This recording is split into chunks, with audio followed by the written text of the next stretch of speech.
Então, bonjour, boa tarde e bem-vindos a todos em mais uma live de La France au Cœur. Aproveito para lembrar para todos vocês que podem curtir nossa página para ser avisados dos próximos lives. O live de hoje será em português, a não ser que o Arthur queira falar francês.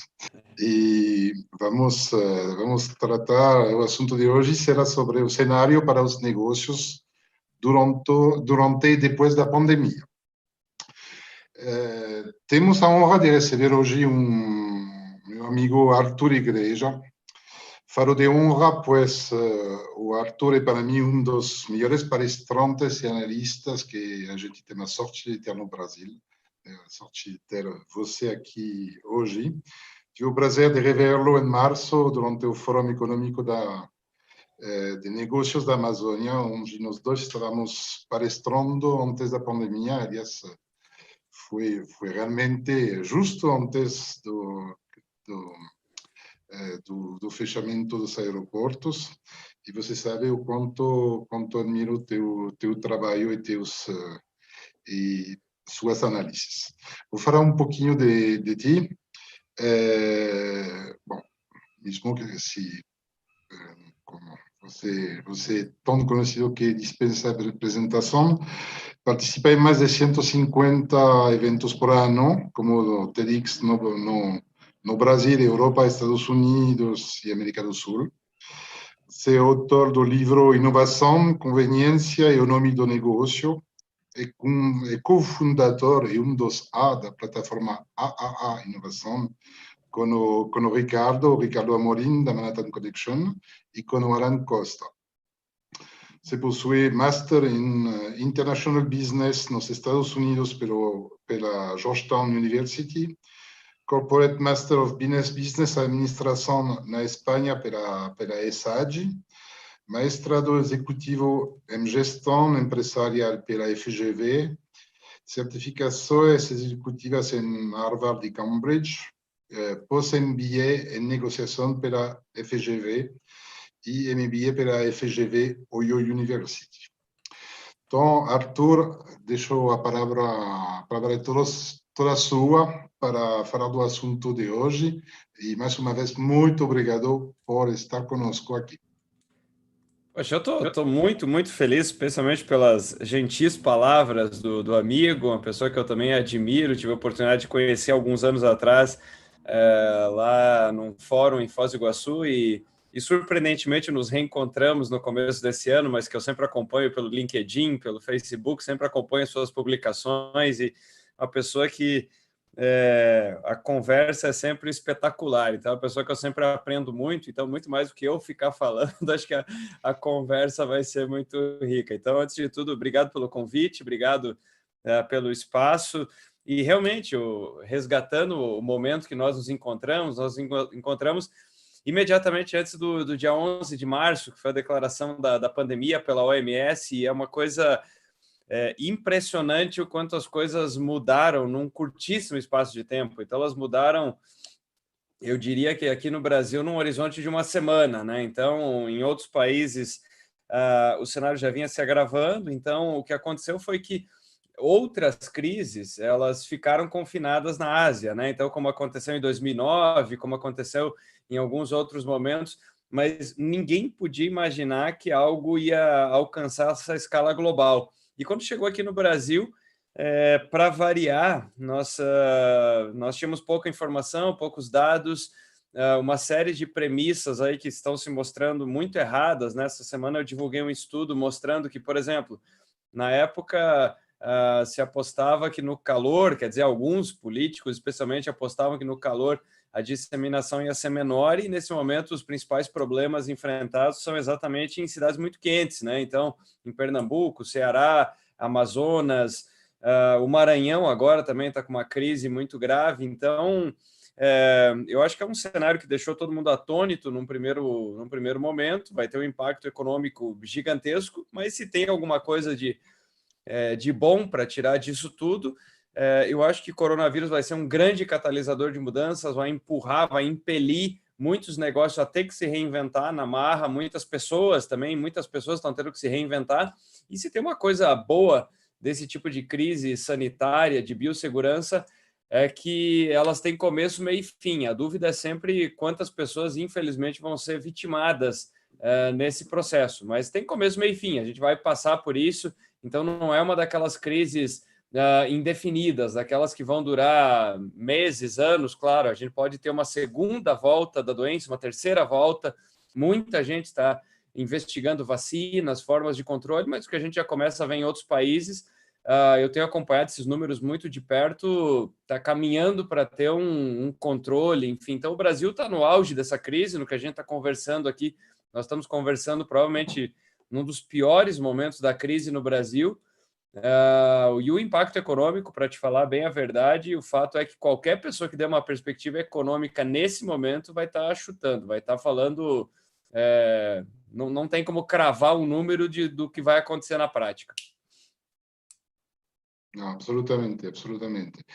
Tivemos uma live o sábado passado com o presidente da Câmara França-Brasil, que justamente falava que a gente está só no início dessa crise econômica, pelo menos, e que a gente está falando, eles estão apontando entre 20 e 25 milhões de desempregados que estão por vir no Brasil, ou seja, um cenário bastante assustador, e acho que as consequências econômicas a gente não viu ainda, mesmo se as medidas do governo estão tentando amenizar isso, pelo menos. É verdade, é verdade. E tem algumas questões que são importantes. Eu confesso que eu estava esperando a divulgação dos números para saber como é que ia ser a reação, né? Então tem muito pouco número ainda, mas o que eu fiquei surpreso, e no Brasil a situação ainda vai se agravar ainda mais, porque o Brasil tem algumas particularidades, né? A crise chegou aqui de forma mais tardia, então o que eu quero dizer? Quando nós olhamos o número da China, aquela queda de 6,8%, a China já estava com essa crise desde final de dezembro, né? Então acabou privando janeiro, fevereiro e março. Então a tendência é que daqui para frente a gente já tem uma certa recuperação. O pior ficou confinado ali entre janeiro e março. Nos Estados Unidos, a economia estava praticamente normal em janeiro e fevereiro, e março foi muito prejudicado. Então, esse resultado que sai nessa semana de menos 4,8%, o segundo trimestre tende a ser pior, porque os Estados Unidos é o país com o maior número de casos, maior número de mortes, mas aqui no Brasil, tudo começou a parar, desculpe, na metade de março. Então, os números que estão saindo até agora, por exemplo, o número do CAGED nessa semana de mais de 1 milhão de desempregados, nós temos praticamente 15 a 20 dias de dano de coronavírus dentro desses números. Então, os números no Brasil tendem, do ponto de vista econômico, e dá para ver isso pelo Boletim Focus.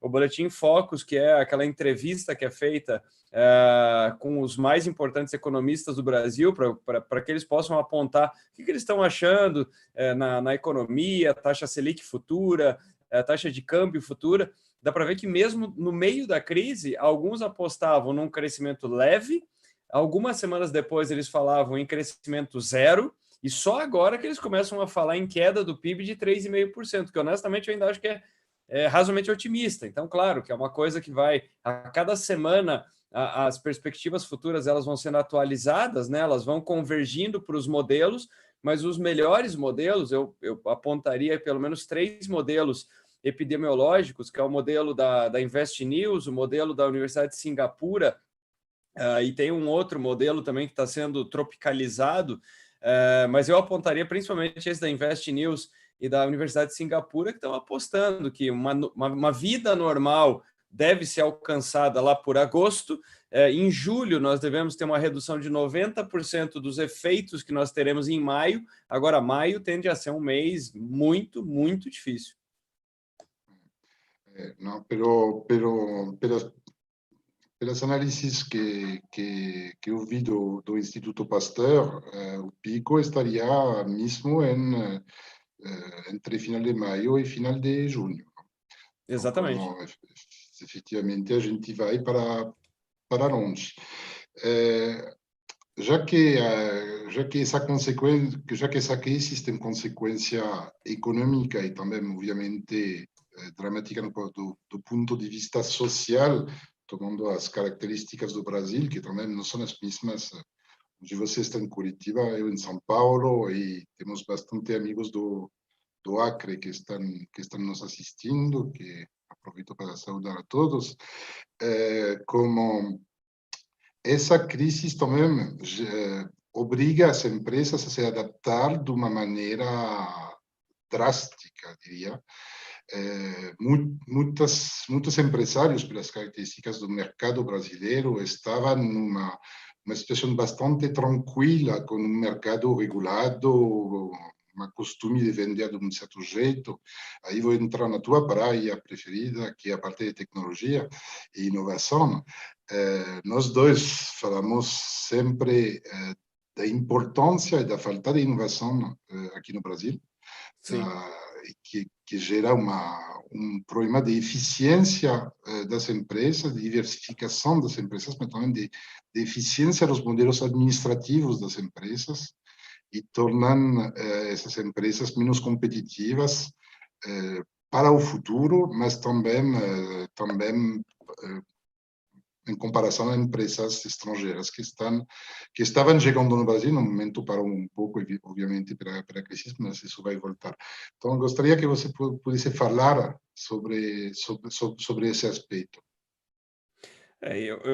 A impressão que eu tenho, eu tô bem assustado com o que eu ouvi nas últimas semanas, e o seu ponto é extremamente relevante, porque tem tudo a ver com inovação, tem tudo a ver... O que eu quero dizer que eu fiquei assustado?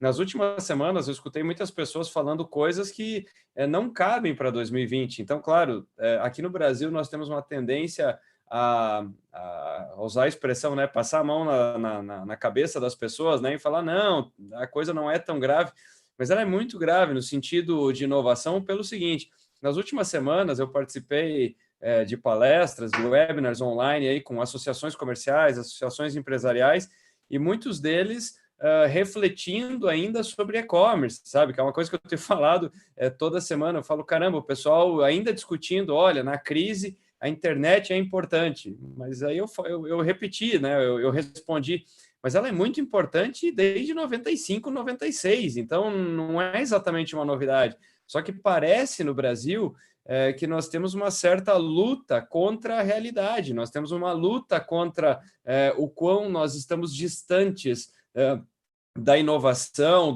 da vanguarda da tecnologia. Então, algumas empresas, mas eu acho que no final disso nós vamos ter coisas boas. O que eu quero dizer? As empresas que mais acreditaram nas tendências nos últimos anos e fizeram o seu dever de casa são as empresas que estão mantendo as suas atividades, são as empresas que estão crescendo nesse momento. Então, o que aconteceu? Quando a economia vai bem, por exemplo, naquele momento que nós tínhamos Copa do Mundo, Olimpíadas, o PIB do Brasil voando por causa das commodities, no momento em que a economia vai bem, todo mundo vai bem, os mais preparados e os menos preparados. Agora, quando os recursos ficam escassos, quando a economia cai, eu tenho usado aquela frase do Warren Buffett que ele fala, é quando a água baixa que você descobre quem está nadando pelado. Então, nesse momento, em termos de inovação, é isso que nós estamos vendo no Brasil. Nós estamos vendo quais empresas estão peladas, aquelas que não tinham canais digitais, aquelas que não digitalizaram seus processos. O que aconteceu? Tem empresa que está fazendo uma reunião pelo Zoom pela primeira vez na vida, isso em 2020. Então, caramba, não faz muito sentido, né? Não, é uma coisa assustadora. E um outro reflexo disso, claro que tem uma série de outros elementos que estão ligados a câmbio, né? Câmbio simplesmente é um reflexo, mas ontem mesmo eu estava assistindo uma entrevista do Armínio Fraga, que ele falava, país nenhum tem estratégia, porque perguntaram para ele, olha que coisa ótima, o câmbio agora no Brasil está super desvalorizado, o Brasil vai poder se industrializar. Ele falou, olha, tem 2 pontos. País nenhum tem como estratégia ter moeda fraca. Então, nenhum país quer ter moeda fraca. A moeda fraca é uma consequência da falta da competitividade do país. E a competitividade é dada pela produtividade. Então, o que acontece? O Brasil já vinha se afastando dos Estados Unidos e da China em níveis de produtividade. Se você pega a referência dos Estados Unidos, que é o par level, né, para os outros países, o Brasil vinha se afastando dos Estados Unidos. E aí a inovação e tecnologia estão no centro disso, né? Se as empresas não adotam as melhores ferramentas, não adotam as melhores práticas, as melhores tecnologias, nós gastamos cada vez mais hora homem para fazer as mesmas coisas que as pessoas fazem nos outros países. Mas eu acho que, dito isso, nós vamos sair mais conscientes da importância disso tudo. Ou seja, eu acho que vai ter um grau de correlação muito grande entre queda no PIB e países que apostaram mais em inovação nos últimos anos. Ou seja, quem era mais inovador vai conseguir se recuperar muito mais rápido. E só para fechar esse comentário, tem um ingrediente que é fundamental para a inovação, que é capacitação, que é educação, é massa crítica, são os cérebros. E aí tem uma coisa que assusta no Brasil, que em períodos de você ter privação de aulas, as pessoas não poderem ir para a escola, por exemplo, se potencializa a desigualdade. Porque, por exemplo, eu sempre ressalto isso, nós estamos aqui numa sexta-feira, no conforto das nossas casas, com uma boa conexão, fazendo uma live, mas isso é para poucos, tem muita gente que não tem a condição de fazer isso. Então, quer dizer, quem perdeu a merenda, quem perdeu a escola, se já estava em desvantagem num país que está perdendo produtividade, agora que ficou sem escola, sem nada, está perdendo ainda mais tempo, está perdendo um semestre de aula, está perdendo aprendizado. Então, assim, nesse aspecto, capacitação da população, esse momento é bastante assustador para o Brasil. Isso concordo contigo que a parte de educação sempre é uma parte fundamental, e não é que o Brasil gasta pouco do orçamento de educação, gasta bastante, o problema é que não chega na ponta. E eu acredito que o mundo dos negócios está se transformando, como você falou, muitas empresas não tinham feito um call à distância, era o que eu chamava do síndrome da reunionitis aguda, e como hoje as empresas descobrem que podem perfeitamente ter um meeting, inclusive, sobre assuntos complexos,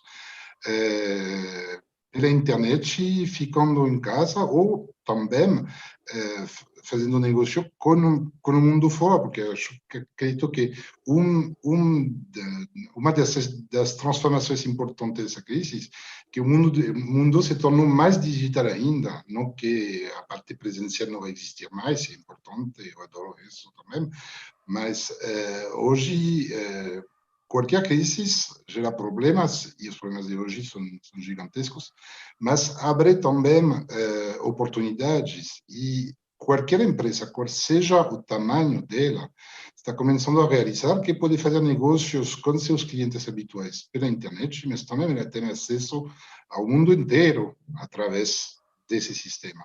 Coisa que hoje, obviamente, que a gente tem que acompanhar elas, mas é uma possibilidade real que existe hoje. Você estava falando de educação, num país como o Brasil, eu acredito há anos que a educação à distância é uma das grandes soluções para poder mudar esse patamar de educação, tanto no PISA que outros indicadores que não são bons.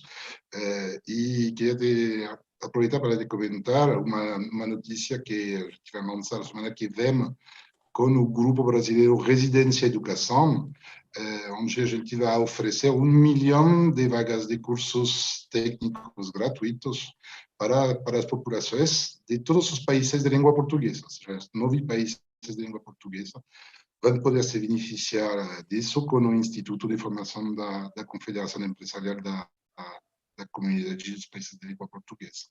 Então, isso será lançado semana que vem, um período de 7 meses com acesso a esses cursos para justamente permitir uma certa capacitação com a limitação que tem que ter um computador. Esse é um fio. Voltando sobre o que você estava falando, para você, qual seria hoje a estratégia de urgência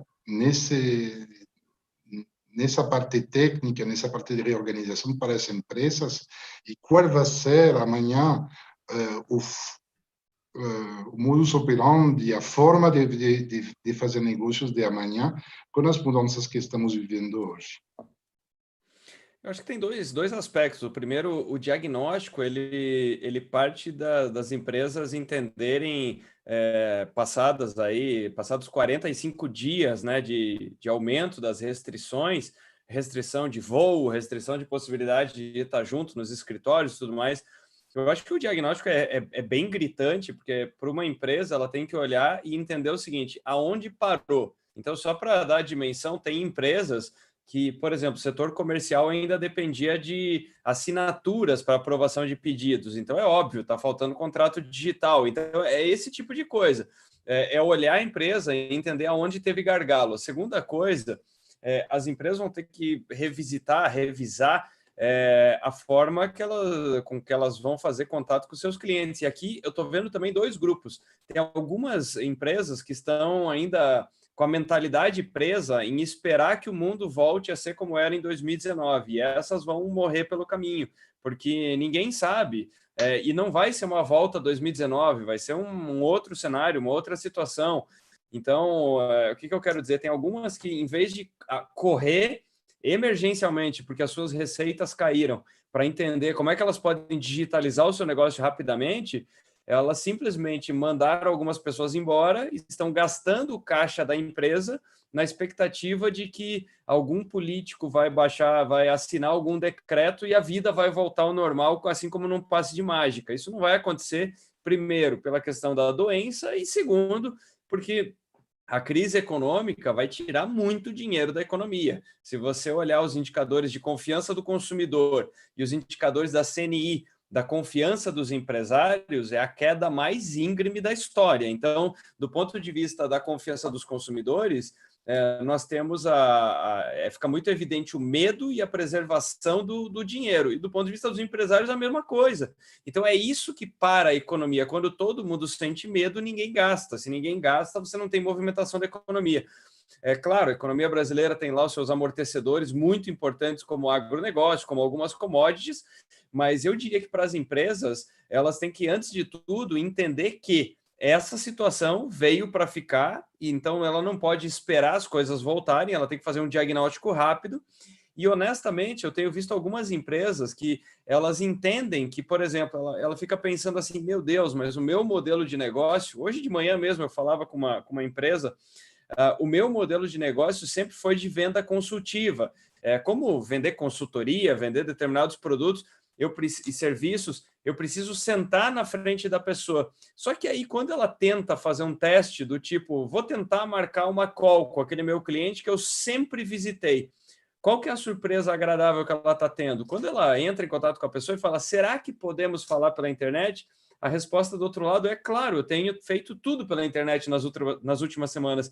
Então, tem que entender que tudo mudou, os clientes mudaram, os consumidores mudaram, mas o diagnóstico começa por aí, processos internos e logo depois canais de atendimento, e provavelmente você vai encontrar um cliente que está muito mais receptivo para esses novos canais. Então, não precisa ter uma mentalidade pessimista do tipo, eu vou tentar fazer as coisas de forma digital, o cliente não vai gostar. Pode ser que ele passe a gostar sim, que ele vai adorar ser atendido digitalmente. E só para fechar, quem se mexe mais rápido nesse processo de transformação digital, de digitalização do seu negócio, vai pegar um mercado que, na média, cai, mas vai pegar um mercado mais aberto. Por quê? Porque se você tem lá 4 ou 5 competidores, de repente 3 deles estão paralisados, esperando a coisa passar. Se você for o primeiro a dar esse passo, você vai pegar o mercado um pouco mais receptivo, né? Então, de novo, velocidade é uma palavra-chave agora. Você estava falando de mudança de mercado, de competidores que vão desaparecer ou que vão ficar paralisados. Minha sensação é que muitos empresários hoje, principalmente das pequenas e médias empresas brasileiras, estão paralisados hoje com sem saber o que fazer. E o que você falou de estrutura administrativa também é uma coisa que o empresariado tem que mudar, tem que ganhar eficiência, tem que diminuir custos administrativos, que no Brasil são absolutamente gigantescos, aproveitar esse momento para reestruturar sua organização financeira. E vários vão falar, ok, mas a gente não tem acesso aos créditos hoje. E eu discordo, se uma empresa tem um projeto de reestruturação e apresenta uma perspectiva de futuro, tem dinheiro, sim. Tem Sim. gente que pode ajudar a conseguir esse dinheiro, e aí, sempre talvez um pouco cruel, mas é a realidade do mercado. Quando você tem 2 ou 3 competidores, que seja loja, que seja indústria, que seja empresas comerciais, se você tem 2 ou 3 competidores que estão em dificuldade, talvez seja o momento de assumir esses competidores, porque hoje, mesmo sem ter dinheiro para investir, você compra várias empresas pelo preço da dívida. E aí Sim, exatamente. você reestrutura a dívida e você fica com uma parte muito maior do seu mercado. Ou seja, tem risco, sim. As empresas estão segurando o que você falou, a palavra-chave hoje, o caixa da empresa hoje é vital. E para segurar o caixa, tem que reduzir custos, ganhar eficiência, olhar as perspectivas de mercado e tentar ser um melhor empresário, mais gestor e mais visionário, se apoiando com pessoas que sabem. E uma coisa é fato, toda crise, todo momento de instabilidade traz consolidação de mercado. Então, isso que você está falando normalmente acontece com os grandes têm acesso a capital mais barato, melhores gestores, melhores estrategistas, e para eles o mercado fica aberto, eles acabam comprando competidores, comprando carteira de cliente, isso daí sempre acontece. O mercado em crise, ele se concentra em torno de alguns players, mas tanto que as empresas, a bolsa cresce muito nessa retomada, não só porque os ativos ficaram baratos, mas é porque essas empresas mais bem estruturadas, essas empresas que compraram outras, elas conseguem fazer o quê? Elas conseguem alavancar ineficiências. Então, isso que você estava falando, de repente, uma empresa que estava prestes a morrer é porque o administrativo dela era muito pesado, a estrutura de dívida não era adequada. Vem um outro time, assume aquela carteira, enxuga a empresa, é um momento em que ela potencializa muito a sua lucratividade, porque ela faz muito mais com muito menos. Então, quando uma grande empresa absorve uma empresa menor, o que ela faz? Ela melhora o fluxo administrativo daquela empresa, o resultado dela explode, o resultado, a distribuição de dividendos explode, e a ação, num segundo momento, cresce mais ainda. Então, a valorização das empresas na Bolsa é maior nesses momentos de retomada, justamente porque ela está aproveitando estruturas ociosas e ela está gastando menos para fazer mais, ao contrário do que acontece em momentos que a economia está sobreaquecida. Quando a economia está superaquecida, o que acontece? Ela tem mais competição, então os pequenos começam a incomodar ela tem que fazer uma nova fábrica, ela tem que investir mais em marketing, então ela vai gastando mais dinheiro para fazer o mesmo. Então, saídas de crise, retomadas econômicas, são momentos em que você tem. Eu agora há pouco estava gravando o meu podcast, em que eu terminei o podcast falando, né, uma frase que eu escutei e faz todo sentido. Esse momento que nós estamos vivendo são os momentos em que o mundo está em promoção. E daí é muito curioso, que é a única promoção que as pessoas saem correndo. Então, quando é uma promoção para gastar dinheiro, as pessoas vão lá correndo e fazem filas. Esse é um momento que, do ponto de vista de investimento, o mundo está em promoção, o mundo está em liquidação. Sim, e investimento não quer dizer necessariamente ter dinheiro no caixa para comprar.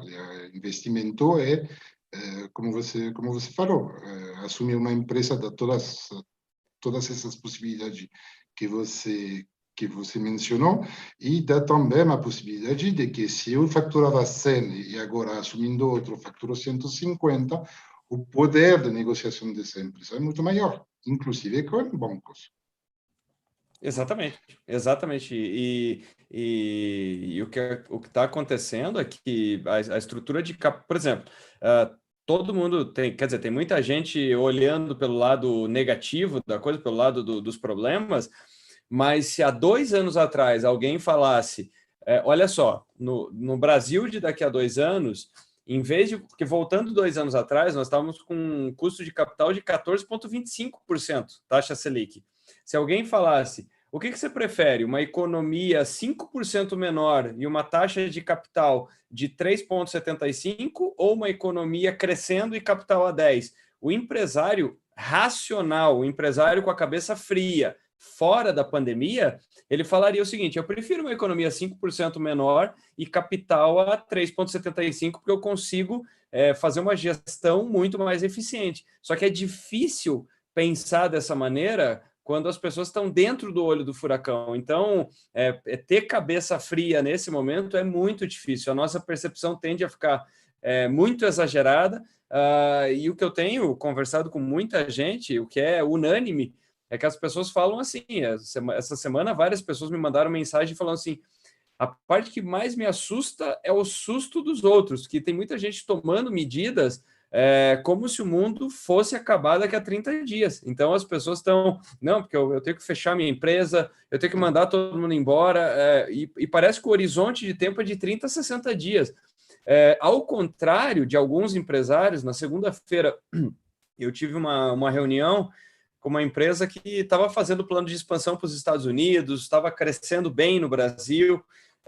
Eu ajudei eles no planejamento estratégico, e aí o resultado da conversa foi o seguinte: eles falaram, olha, agora é hora de cuidar muito do dinheiro, claro, custos administrados, ter muita paciência, mas o que eles falaram foi o seguinte: a nossa visão de longo prazo não muda absolutamente nada. Então, eles falaram, claro, tem uma lombada no caminho, tem uma dificuldade nesse momento, mas o jogo que nós estamos jogando não é um jogo de 2020 ou 2021. E nessa visão de longo prazo, o que eles estão olhando? Eles estão olhando exatamente o que você falou. Eles estão olhando, por exemplo, estão fazendo consulta das certidões dos competidores, e eles falaram, Arthur, 2 dos nossos competidores, a gente já começa a ver sinais de falta de capital, uma comunicação meio desanimada, a gente está de olho, de repente a gente vai comprar eles. Não, e é válido para qualquer tamanho, desde um lojista a uma empresa gigantesca, passando por uma empresa média. Essa problemática, obviamente, com graus diferentes, é válido para absolutamente todos. E só complementando, me desculpa, só complementando aqui, nós estamos falando de empresa comprando empresa, mas tem uma outra grande oportunidade, que nós não falamos ainda, que é você melhorar os talentos da sua empresa, os seus colaboradores, porque é um momento que, o que eu estou vendo todo dia no LinkedIn, no LinkedIn, as empresas mandando muita gente boa embora. Então, nós temos gente extremamente, algumas pessoas muito capacitadas. Eu estou falando que, por exemplo, tem uma empresa que eu vi hoje à tarde, o CEO falando, hoje foi o dia mais difícil da minha vida, tive que mandar 40 pessoas embora, e ele fez uma descrição de cada uma das 40. Então ele falou, essa pessoa é um designer incrível, essa pessoa é fabulosa no marketing, essa pessoa colocando as competências de cada um. Então perceba que num momento em que você está com o mercado sobreaquecido, é muito difícil contratar, o poder está do lado dos colaboradores. Agora, para quem é empresário, esse é um momento também para rever e para encontrar excepcionais talentos. E aí a gente volta sobre o que você falou antes, da importância da formação profissional, ou seja, funcionários profissionais que estão bem formados vão poder se reencontrar trabalho ou assumir novos challenges muito mais fácil, e ao contrário, pessoas que estavam mais paradas e que estão menos atualizadas, porque a formação contínua é um assunto também que aqui não é muito comum de ver, como que não está up to date, que não está bem formado hoje, vai sofrer muito mais. que é alguém que tem uma formação e uma visão ampla. Exatamente, com certeza. Isso, mas volta naquela máxima que eu falava que a crise ela cria um distanciamento, né? Eu digo, quem é bom, quem é rápido, quem se reinventa, acaba olhando a parte da oportunidade, e quem já não estava muito bem fica muito pior. Então a queda é muito rápida, né? Então, e nesses assuntos de carreira. É, infelizmente é muito parecida com aquela frase que os economistas usam para falar do dólar, né? Que tem momentos que o impacto na sua carreira é parecido com o dólar, né? O dólar ele desce de elevador, quer dizer, ele sobe de elevador e ele desce de escada, né? Então, com relação às carreiras, o mesmo vale. Para você construir uma carreira sólida e para se capacitar, você sobe de escada, mas muitas vezes você pode ter uma queda de elevador, né? Então, esse tema do lifelong learning, né? De você todo dia estar adicionando blocos de capacitação, melhorando, oxigenando a sua carreira, realmente o brasileiro ainda vê a sua capacitação como um grande bloco. Eu fiz faculdade, eu fiz pós-graduação, e o mundo já não é assim há muito tempo, né? Já não é assim pelo menos há 30 anos. Então, conseguir provar que você está up to date é uma coisa muito, muito, muito importante agora. E, aliás, parabéns por essa iniciativa aí desse número gigantesco de pessoas que vão poder se capacitar agora. Não, é uma boa notícia para muitas pessoas, fazer cursos técnicos, mas também justamente são essas populações que são mais frágeis, diria, para poder passar essa lombada da qual você falava, não? Outro aspecto, já que você falou dos Estados Unidos, vamos a falar, e que estamos aqui no canal da France au Cœur, vamos a falar um pouquinho da importância ou da função ou do futuro que você vê sobre a atuação dos grupos estrangeiros, no nosso caso francês, aqui no Brasil, nesse momento e na saída dessa pandemia. Pois é um momento bastante complexo, especialmente pela. Eu não acredito que essa questão cambial. Acho que o Brasil agora está com alguns problemas que, de novo, no curto prazo nós ainda não temos resposta, mas a questão do câmbio, perceba, naquela semana que o Paulo Guedes falou, olha, se eu falar muita besteira, se acontecer muita coisa errada, o câmbio pode chegar a 5, né? Isso foi por volta de 10 dias antes do câmbio chegar a 5, né? Então, ele falava quase como um cenário impossível de acontecer, e ele se concretizou muito rapidamente. Agora, e o que tem puxado o câmbio é exatamente esse momento político. Então, a volatilidade é a palavra do momento, né? A volatilidade. E aí eu te confesso que o câmbio parece estar mais austero do que a Bolsa. Por exemplo, eu fico bastante surpreso em ver a Bolsa. Essa semana bateu 83 mil pontos, nós tivemos um crescimento de quase 11% no mês de abril, chegamos a bater 65 mil pontos e agora voltamos para 83, fechou ontem em 80, mas eu fico muito surpreso, porque isso aí são sinais quase de recuperação. Então, o que eu quero dizer, a instabilidade, a volatilidade no Brasil ainda é monumental, Então, tem muita gente também alertando para isso. Olha, fica de olho, porque eu estou lendo isso de duas maneiras, e aí eu já vou chegar nas empresas de outros países que estão aqui no Brasil. Mas tem gente falando o seguinte, olha, fica de olho, a Bolsa Americana está com uma queda muito discreta. Então, eu tenho duas leituras para isso. A primeira delas é que tem muita gente que ainda não compreendeu o impacto econômico que tudo isso pode ter, né? Então, tem setores aí, por exemplo, indústria automobilística. A perspectiva das pessoas quererem trocar de carro agora é zero, é nula, é nenhuma. A queda em países como a China foi de mais de 90%. Então, tem uma série de itens aí que vão ficar... E outra coisa, a pessoa vai comprar carro. Normalmente ela pensa em comprar carro não só para o seu uso urbano, mas ela está pensando em fazer uma viagem. Agora não pode viajar, não pode ir para canto nenhum. Então tem setores que são muito drasticamente afetados. Então, com relação ao câmbio, eu não consigo ver nenhum elemento para o câmbio baixar de forma importante nos próximos tempos. Então, para empresas que vão fazer emissão de lucros, imagino que essa lucratividade, essa rentabilidade cai de forma muito importante, né? Para quem está gerando receita aqui no Brasil e vai remeter essa receita em dólar, ou euro, ou libra. Vai ser uma coisa que veio para ficar por algum tempo. A segunda coisa, todos os líderes globais cresceram em popularidade nesse momento, né? Porque era um momento de mostrar uma série de medidas e tudo mais. E o Brasil conseguiu uma coisa inédita, que é no meio de uma crise de saúde, conseguiu plantar uma crise política, uma crise institucional gigantesca, que eu também não consigo apontar fim para ela. Então, nós tivemos a crise aí com o ministro da Saúde, nós tivemos a crise com o ministro da Justiça, parece ter uma estabilidade com o ministro da Economia, mas, por exemplo, eu não consigo nesse momento apontar qual seria a perda de apoio se, por exemplo, a questão do exame for divulgado e, de repente, a população descobrir que o exame do presidente tinha dado positivo. Eu acho que vai ter uma descrença, vai ter um descrédito muito importante. Eu não sei até quando o núcleo militar vai apoiar. O núcleo militar está sendo um grande abafador de toda essa instabilidade.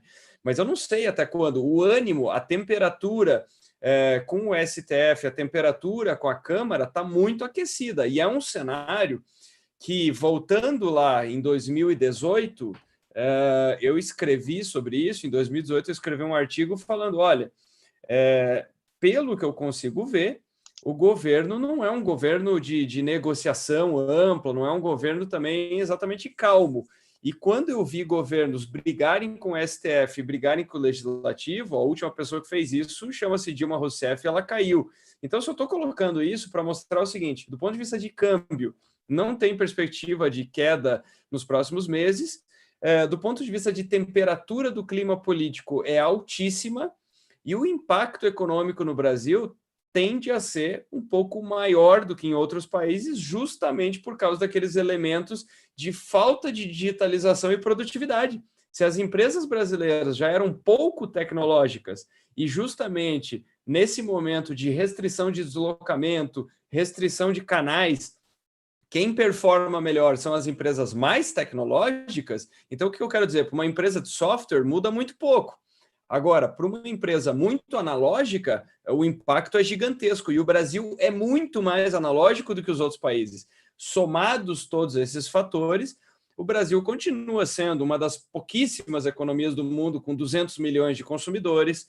As medidas econômicas são grandes, então se fala entre 500 e 750 bilhões de resgate à economia, mas o fato é que é muito cedo para entender até onde vai essa volatilidade. Por quê? Porque, por exemplo, as pessoas que estão com o contrato de trabalho suspenso ou renegociado, essa pessoa ela tem uma estabilidade de 2 até 4 meses, mas o fato é que ela não sabe se ela vai ter emprego daqui a 4 meses. Então, olhando daqui, a partir do dia 1º de maio, qual vai ser a conta que nós vamos ter que pagar com tudo isso? Ninguém sabe. E outra coisa, todo esse resgate entre 500 e 700 bilhões, ele vai ter que ser pago. Então, alguns estão falando de um rombo no orçamento nesse ano, de alguma coisa entre 8% a 10%. O ano passado foi menos de 1%, e nós caminhávamos para uma recuperação da austeridade fiscal. Agora, em virtude da pandemia, nós vamos ter que colocar todo o dinheiro do mundo na rua, mas essa conta vai ter que ser paga nos próximos 5 a 10 anos. Então, na verdade, investimento e dívida são conversas com o passado e com o futuro. Não existe dinheiro gratuito. Ou você está pagando algo do passado, ou você está antecipando o futuro. Mas você tem essa conversa no tempo. Então, endividamento ou investimento é uma troca no tempo. E essa troca no tempo do Brasil para os próximos meses e para os próximos anos, é uma troca em que você vai ter uma caminhada com uma mochila muito pesada, com uma mochila muito pesada. Então é difícil imaginar o Brasil correndo. Claro que é um mercado consumidor gigante. Qualquer empresa que quiser ser grande no mundo tem que estar no Brasil, porque o mercado consumidor é grande, é importante. Então, dito isso, eu acho que vai ter uma retomada econômica, claro que vai ter. Mais uma vez, essa crise ela tem começo, meio e fim, mas eu estou vendo os governantes saírem muito desgastados, a temperatura política subiu bastante. Então, olhando daqui, é difícil imaginar o que vai acontecer até o próximo ciclo eleitoral. Nós não sabemos se nós vamos ter eleições em outubro, muito difícil saber. Então, nesse momento, para quem está fazendo investimento no Brasil, e só para fechar esse comentário super longo, uma coisa que mudou foi a seguinte: nos outros períodos, quando tinha uma crise no Brasil, nós tínhamos normalmente controle da inflação por uma Selic gigante. Então, o que acontecia? Quem vinha com o capital para o Brasil, vinha com o capital nos países desenvolvidos, esse capital estava sendo remunerado a 1, 2%, e lá a inflação estava zero, só que vinha para aproveitar uma Selic a 14%. Então, se você trouxesse capital, mesmo que fosse capital especulativo, você conseguia remunerar muito bem esse capital no Brasil. Agora, você abre a sua tabela de países para fazer investimento e você olha, Brasil, inflação 2%, taxa Selic 3,75%. Então, quer dizer, a possibilidade de valorização que eu tenho não é tão maior do que economias desenvolvidas.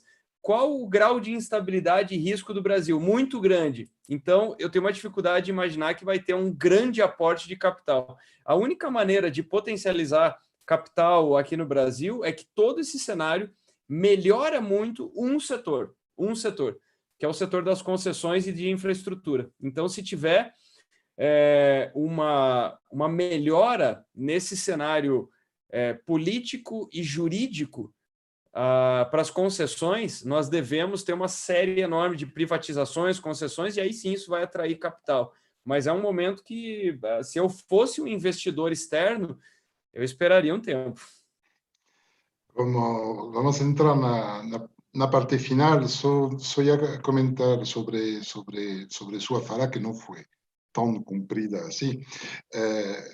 Efetivamente, acho que os investimentos estrangeiros vão mudar um pouco e talvez seja bom, de perfil, porque investidor que vem só para especular não vai entrar mais, porque agora Não são faz sentido. risco rentabilidade não compensa. Agora, o Brasil é um país, escrevi hoje comentando a fala da ministra da Agricultura, que está pedindo para o governo não se meter em briga de gente grande, falando da briga entre Estados Unidos e China, para que justamente o Brasil precisa do mundo, mas o mundo precisa do Brasil também. Ou seja, como o Brasil está numa situação hoje muito complicada, obviamente, tumultuada, como sempre foi, mas com as cartas na mão, não? Então, você falava do tamanho do plano de resgate, a gente vai ter que falar também mais à frente do tamanho do plano de recuperação, porque a economia não vai se recuperar sozinha. Sobre a parte institucional, concordo contigo. Eu acho que tem uma mudança. A gente tive quarta-feira uma live com o senador Viana, do PSD, que é titular da Comissão dos Assuntos Econômicos e da Comissão de Assuntos Sociais do Senado. E perguntei para ele justamente sobre essa aproximação do Planalto com o Centrão, que ele confirmou, não? Que o Bolsonaro, pelas características dele há 30 anos, tem sua forma de ser, mas começar a realizar que ele precisa de maioria e, nesse momento, não tem clima para impeachment nenhum. Então, esperemos que essa situação de briga STF, governo federal, Planalto, governadores e Congresso Nacional possa ser um pouco mais pacificada, já que temos uma pandemia para cuidar, não? Vamos tomar uma pergunta do Tarcísio, que pergunta, diante desses cenários que se mostra duradoura, as grandes feiras sectoriais físicas estarão com os dias contados? Desculpa, eu não sei se eu entendi a pergunta. Eu não escutei direito, desculpe. Tá, o Tarcísio está perguntando se diante desse cenário de crise duradoura, se as grandes feiras sectoriais internacionais tinham algum risco de desaparecer. Eu acho que não. Eu acho que não pelo seguinte. Aliás, eu espero que não, né? Até pelas minhas palestras, né? Mas o que eu tenho para falar é o seguinte: um olhar que eu sempre tenho em relação a oportunidades, a respeito da economia e do comportamento das pessoas, sempre surge muita oportunidade naquilo que é escasso. Então, é valorizado economicamente não aquilo que é abundante, mas aquilo que é escasso. Então, por que nós chamamos de commodity? Porque é algo que é abundante, algo que todo mundo consegue ofertar e você consegue comparar o preço muito facilmente. Então, perceba, o que já vinha acontecendo na economia? Com uma hiperdigitalização, isso eu falo há algum tempo, na hiperdigitalização, os negócios que se tornaram mais valorizados e caros são os negócios analógicos. Então, quem consegue entregar uma experiência olho no olho, uma experiência presencial, isso já vinha acontecendo. Então, o digital te possibilita atender muita gente cobrando pouco. Mas o que se tornou o Prime? O Prime se tornou o humano. Então, negócios que têm pessoas muito, muito, muito capacitadas e que atendem no presencial, esses são negócios de altíssima margem. Agora, então, claro, você não consegue ter escala nisso, mas você pode cobrar muito. Dito isso, usando esse raciocínio da escassez e da abundância, nós estamos passando por um período em que as pessoas estão confinadas, em que elas estão em casa, que elas estão com restrição de viagem, que elas estão com restrição de sair. Então, nesse momento, claro que o setor de eventos, o setor de aglomerações, o setor do esporte está passando por uma crise sem precedentes. Agora, assim que nós tivermos algum grau de normalidade, o que eu estou chamando de normalidade? Não é necessariamente a obtenção de uma vacina, mas é quando tudo isso chegar num ponto em que isso vai se tornar mais uma doença incorporada na nossa vida, assim como o dengue, assim como pneumonia, como tuberculose, e nós teremos novos comportamentos sociais. Então, o que eu vislumbro para esse evento de setores? Quando tudo isso se tornar minimamente gerenciável, as pessoas estarão completamente sedentas para sair de casa, para participar de um evento, para poder encontrar outras pessoas. Então, eu acho que na volta disso tudo, os eventos presenciais eles vão ser mais bem-sucedidos do que nunca. Eu acho que durante 6 meses ou um ano, eles serão drasticamente diferentes. Então, provavelmente, nós vamos ter eventos que vão ser mais ou menos assim. Em vez de ter um teatro lotado, provavelmente nós teremos que ter 1/3 da capacidade, metade da capacidade, todo mundo usando máscara, com uma série de comportamentos, todo mundo vai ter que se passar álcool gel antes de entrar nesse ambiente, vai ter que ter um distanciamento, o mesmo vai valer para os cinemas, o mesmo vai valer para teatro, vai valer para as convenções, mas aos poucos nós vamos notando que vai ser possível aglomerar um pouco mais as pessoas, mas o fato é o seguinte, a partir da hora que você mantém as pessoas em casa por muito tempo, quem ofertar diversão para elas, conhecimento e experiências presenciais, nós vamos ver um efeito rebote nos próximos anos. Então, assim, eu vou anotar isso para daqui a alguns anos a gente voltar a conversar a respeito disso. Mas eu espero que na volta disso nós vamos ter recorde de visitação em parques como Disney e por aí vai. Não no curto prazo, entenda, não no curto prazo. No curto prazo vai ter restrição e pessoas com medo de ir. Mas logo depois as pessoas vão querer viajar, vão querer ir para esses eventos e para esses congressos. Então, claro, muitas empresas de evento vão desaparecer, vai ter muita dificuldade, mas por causa dessa privação, na saída, as pessoas vão querer ir para restaurante, vão querer se divertir, vão querer viajar, vão querer tirar aqueles planos, até porque uma crise como essa relembra as pessoas da brevidade da vida. Então, de que uma coisa dessa pode acontecer a qualquer momento, que a vida é curta, ela é única. Então, aquelas pessoas que ficavam postergando, do tipo, um dia eu vou participar desse evento e desse congresso. Quando tudo isso se normalizar minimamente, ela vai falar, caramba, eu tenho que ir porque quando eu menos esperava apareceu uma pandemia na minha vida. Ah, eu concordo plenamente. Quando se vê que o setor do transporte aéreo está falando que, no mínimo, vai demorar 2 anos para recuperar o volume de transporte que era pré-crise, mostra bem que o mundo internacional vai mudar para um bom tempo.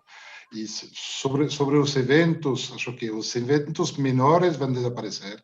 Agora, os eventos que realmente são importantes para os sectores vão se fortalecer. E geralmente são organizados por empresas que têm superfície financeira, que têm vários eventos são bianuais, muitos que estavam previstos nesse momento. Nós mesmos tivemos que cancelar um evento grande sobre a África, como são passadas para o último trimestre, diria outubro, novembro, vai ter uma lotação de eventos e outros passam para 2021. Temos o Xavier que comenta aqui, na crise tem gente que chora e gente que vende lencinhas. É isso aí. Bastante isso. Última pergunta para terminar nossa hora. Esse mesmo Xavier, aliás, pergunta: não existe risco de insegurança jurídica no Brasil? Eu estou vendo, assim, a minha opinião pelo menos, mas eu estou vendo as estruturas bem sólidas, ao contrário de outros países. As estruturas, eu digo, as estruturas de equilíbrio de poder. Eu acho que instabilidade, algum grau de instabilidade é razoavelmente natural. O que eu quero, deixa eu tentar me expressar melhor. Por exemplo, vamos olhar pelo lado dos trabalhadores, vamos olhar pelo lado de um funcionário.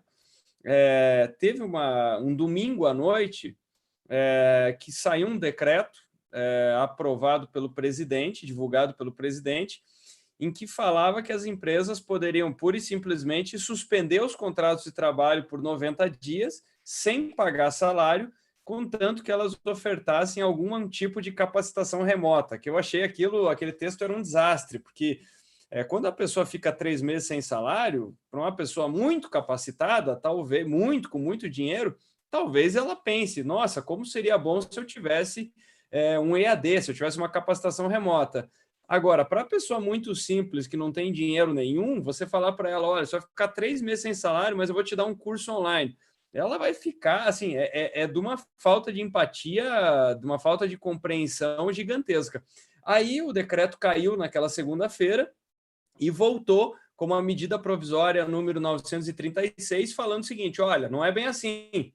Então volta, o decreto cai na segunda-feira à tarde, e entra a MP 936, que falou sobre suspensão do contrato de trabalho ou redução da carga e obtenção de um proporcional de seguro-desemprego. Mas por que eu estou montando esse cenário? Nesse momento, para o trabalhador, foram semanas de muita instabilidade jurídica, porque no momento quando ele acordou na segunda-feira, ele estava 3 meses sem salário, na outra semana ele não sabia se o contrato dele seria suspenso ou renegociado. E o mesmo está acontecendo com algumas empresas. Então, com relação aos contratos, tem uma discussão a respeito dos aluguéis. Então, eu acho que algum grau de insegurança... Exatamente. Então, algum grau de instabilidade jurídica é natural, então não adianta dizer que não vai ter, porque as medidas vão sendo tomadas ao longo do caminho. Então, determinadas certezas que nós temos hoje, com agravamento ou não da crise, nós vamos ver entendimentos jurídicos, julgamentos que são muito diferentes. Então, imagina aquele pequeno empresário. Eu estava lendo o noticiário, estava lendo as notícias hoje, por exemplo, para o pequeno empresário que tem lá uma academia de tênis. Ele está com faturamento zero, mas hoje sai uma medida de uma juíza em São Paulo falando, não, mas o tênis é uma modalidade que cada praticante está a 22 metros do outro, então é claro que pode jogar tênis. Pronto, o negócio dele voltou a ter faturamento. Então, algum grau de instabilidade jurídica é natural num período de exceção, num período de guerra, né? Tá, muito obrigado, Arthur. Acho que foi uma troca de ideia e seus posicionamentos são sempre muito bons. Então, agradeço muito sua participação. Não sei se você quer ter uma palavra final. Não, só quero te agradecer. Eu sei que muita gente vai assistir isso depois também. Hoje estamos no meio do feriado, então só deixar o recado para o pessoal me procurar no Instagram, Arthur Igreja, no LinkedIn, no YouTube, e meu podcast está no Spotify também. Então tem conteúdo meu para todo lado. Eu também estou tentando entender tudo que está acontecendo. Minha visão também está. Eu estou dando um update nela o tempo todo, porque tem muita coisa acontecendo. Então, super obrigado e prazer gigantesco falar contigo. Bom, muito obrigado.